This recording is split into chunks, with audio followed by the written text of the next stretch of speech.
So I put together most of the slides, but it's also nearly 4 a.m. So if I fall asleep, Hendrik or Denny can take over because they did some of the slides too.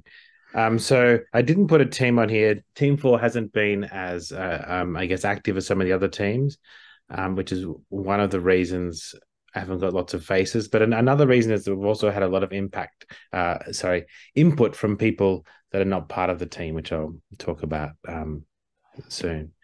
So yeah, in particular, that's part of this Keck um, Institute for Space Studies workshop we had in December last year. We had some great input from uh, JPL, NASA people that can't formally be part of the team. They don't have time allocated, but gave us quite a lot of great information of what happened before. So I think it's important to realize for the technical side of life that there was a lot of work done 15 years ago. And so one thing I guess we've been doing is trying to understand where these previous studies had got to and then where our time is best spent at the moment, and so they're not going down too many paths. So yeah, so I would encourage those of you interested in technical details to look at some of these early, particularly Martin et al. Paper from IEEE. I think I've got a reference on another slide, which does have a costing, by the way, which has assumptions and is not potentially the best costing, but the range was consistent with the sort of numbers everyone else is talking about. So the sort of work packages we're talking about are understanding the critical technologies that are still at very low technological readiness levels. They're the things that we at university groups can really contribute to. Understanding what technologies have changed in the last 15 years, and a lot of them do make the mission easier. A little bit on architecture dependent technologies. So, for example, formation flying, how does that change if you change the architectures? There's a group working on that. How you actually get the beams into the spacecraft depends on exactly the architecture you use, and so that it also indirectly affects polarization and other things. 18.5 microns is hard for thermal, and that relates to Team 3 as well. And finally, there's definitely a need for some high level full system tests, including launches that are either planned or not yet planned for testing some subsystems. Yeah, so the overall architecture, I just remind everyone that these old design studies were pretty complete. And I guess the most complete ones I've seen is when the the the NASA team, the JPL team, took everything that was done at ESA and then said, "Oh, actually, that's much better than our idea. So let's join everything together." And that happened in sort of 2008 and later. And it included, how you fit everything in a spacecraft. Included most of the optics. Certainly, some things are easier now than before. In particular, I think our knowledge of how you do wavefront control and fringe tracking has changed a lot since then. So a couple of slides on sort of a simplified architecture to remind people what's come before. So something that I sort of forgot until I was reminded was that these earlier concepts actually had no deployments at all, which I don't know if it's the right idea, but but it's certainly possible to build a collector several meters across with zero deployments, which is very, very different to the much more complicated space missions. It's not a telescope; it's just a collector. The one of the uncertainties in the original design was thrusters, in particular having a thruster that doesn't either thermally damage or erode the other nearby spacecraft. And that's now basically there's at least one thruster technology that's been launched a couple of years ago, and others that are very close. So that's now no longer an uncertainty. I think in terms of cost, the mirrors, understanding where how they'd be manufactured and the cost is important. That is highly dependent on the rules for whoever's doing the costing. And for example, there's some great silicon carbide mirror manufacturers in China, but if you wanted to stick to European companies, the price ends up being different. But this is certainly a lot easier than Herschel in many ways. It might be the same massive silicon carbide, but it's very slow optics and 4 to 6 replicated mirrors. So the approach that I've been trying to encourage the team to think about is one where we split the system into functional blocks so that we can really get the technical questions asked in an easier way. So here's sort of my mental version of these functional blocks. We go through a collector, we have adaptive optics and fringe tracker. We do need to, I think, have as a functional block a phase-induced amplitude apodization system. It's not very complicated, but we really want to get the highest possible throughput into a spatial filter prior to a nuller. I'm happy to tomorrow in the questions answer questions on anything here.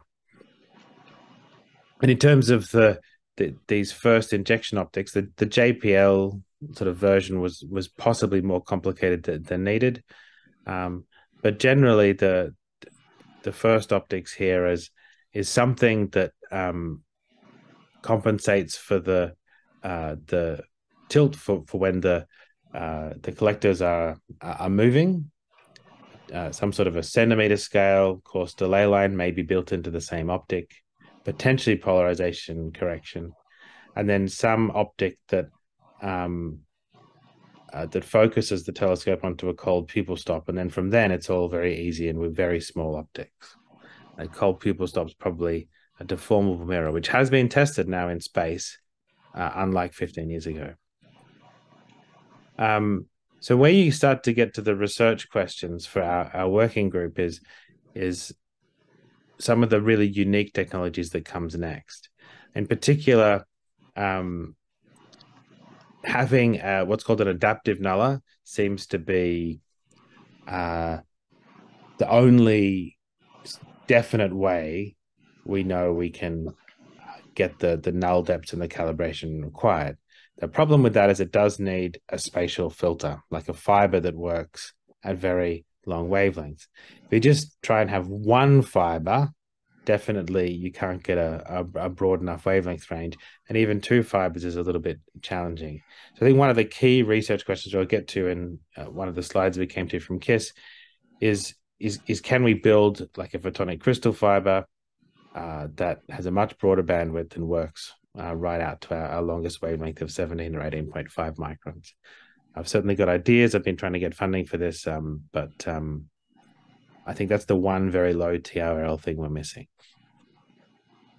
So in terms of the nullers themselves, there's this complicated picture from China, but I just want to emphasize the non-complicated part of this picture. The non-complicated part is that each box here is something that is easily buildable, potentially with the exception of the spatial filters.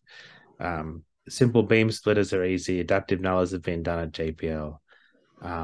Even if you take the most complicated 5-beam design, the individual elements are all pretty easy things to put together. And as Jonas showed in his paper, Life 7, the requirements on the coatings these are not very hard. These are all easy optics to build, as long as you have a spatial filter that works, which of course we don't quite have yet at all wavelengths. We only have them at the shorter wavelengths. And at the shorter wavelength, there's an amazing number of things that can be done, as in 4 microns-ish. And so part of this is being developed with the Asgard team and the NOT instrument for the VLTI. And that's Denis Dufresne. the problem is that isn't easily, you can't easily push that to the longer wavelengths. So detectors have changed. I'll try and talk about this slide, but Hendrik's the person to ask for all the details. So in the past, arsenic, so photoconductor arsenic dope silicon detectors were the detectors of choice in the past. They may not be available on the timescale that we're talking about unless there's more infrared missions. The mercurium cadmium telluride detectors, I think it's pretty clear that they can be pushed up to 13 microns, maybe even 15 microns, but not to 18.5 microns, not at the level that we need. But interestingly, there are some new sorts of low pixel count detectors coming online, and we only need low pixel counts, hundreds of pixels by hundreds of pixels maximum. Really, tens by tens of pixels is enough. MKIDs, which are energy resolving detectors, saving a bit of money on the spectrograph, or superconducting nanowires. These are all are things we're keeping our eye on, at least. And there's even master's theses mentioning life, talking about these. Okay, so one of the results from the KISS workshop was some tables. I've sort of modified one of the main tables from the final draft set of slides, is that we want to talk about what's missing and what do we perceive to be missing and what is needed to be demonstrated in space. There's this list here, so I guess 0.67 already sort of being done with NOT and NICE. Cryogenic deformable mirrors and space compatible deformable mirrors already partly being done by other missions.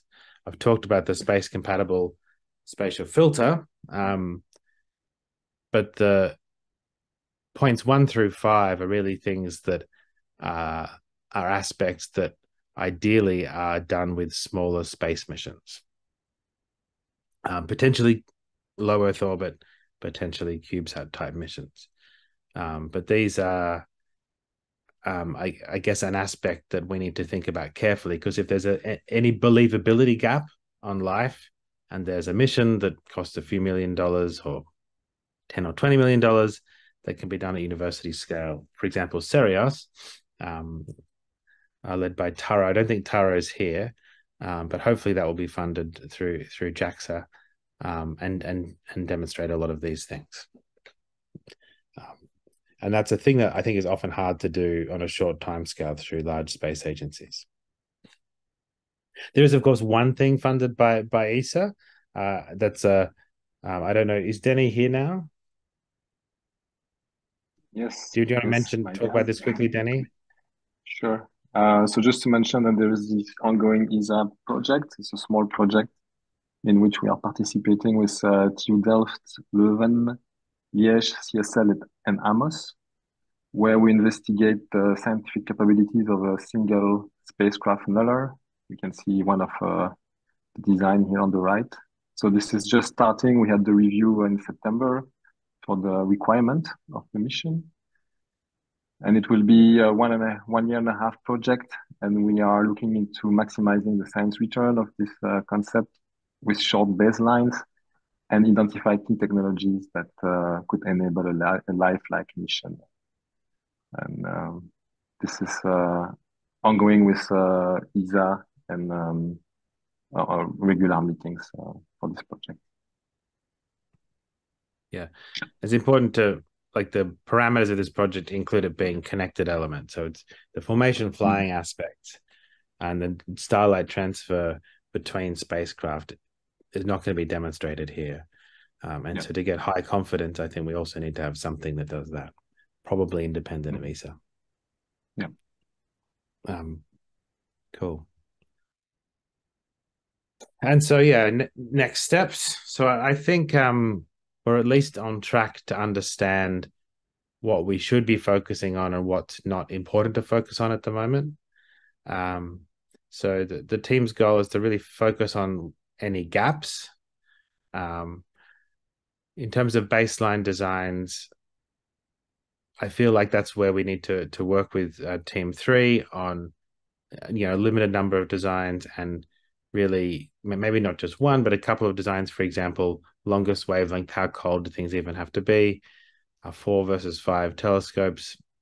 That's not a a huge difference, but it is still a difference. And to be able to support small missions for demonstrating these system level TRLs. Yeah, so it's a new stage for working group 4, I think, where it'd be good to collaborate more broadly on real working groups, just subgroups working on individual questions. And comments on this direction are very welcome. I guess, yeah, finally, people often talk about how much do things cost. That's one of the first questions people want to ask technically. And that really is very difficult to answer without context. And I gave you one example of that context, which is, how much does the mirrors cost? And it depends on who builds them. But there's no individual technological component that's particularly expensive for life. It's just putting everything together. That's sort of the key part of it. Hey, thanks.